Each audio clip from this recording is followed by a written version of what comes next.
Catherine Witold de Vanden est sociologue, politologue et spécialiste de l'immigration. Elle a décidé de nous montrer le passage Brady dans le 10e arrondissement. Situé au beau milieu du quartier de la Gare de l'Est, l'étroit passage de 216 mètres devait être la plus longue rue couverte de Paris. S'y promener aujourd'hui, c'est s'immerger dans la culture indo-pakistanaise, mais pas seulement. Pour la politologue, Little India, comme on la surnomme, c'est aussi une définition possible du mot migration. Alors pourquoi je m'intéresse à cette question ? Moi je suis issue de l'immigration, je suis d'origine balte. La mobilité, ça fait partie de notre histoire familiale, ainsi que les problèmes de statut, de papier, etc. J'ai commencé à travailler là-dessus à une époque où la situation migratoire était très très peu connue et surtout en sciences politiques, il n'y avait aucun travaux là-dessus.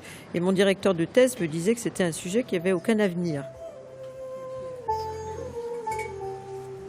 Le passage Brady, c'est un exemple d'immigration réussie parce qu'il y a un entrepreneuriat ethnique extrêmement dynamique, extrêmement actif, avec une circulation de la population qui y travaille extrêmement rapide. C'est un exemple de passage, comme il y en a beaucoup à Paris, qui a été créé dans les années 1830 pour développer le commerce pendant tout le 19e siècle.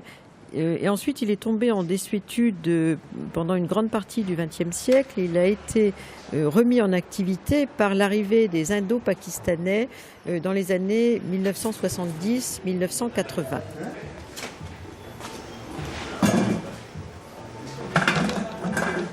Alors c'est très joli à voir parce que ce sont des restaurants, ce sont des boutiques de confection. Et il y a là une très grande activité économique. C'est des gens qui paraissent modestes d'après les boutiques, mais en fait, ce sont parfois de grands entrepreneurs.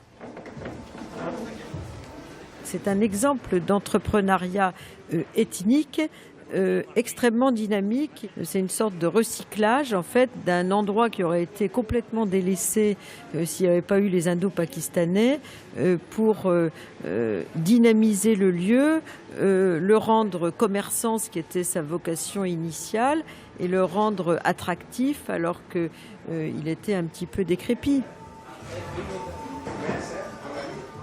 Ce que j'essaye de faire dans mon métier, c'est de donner un autre message de l'immigration que la version très pessimiste que l'on a de l'intégration qui a échoué. Parce que la recherche, ça sert aussi à déconstruire les idées reçues.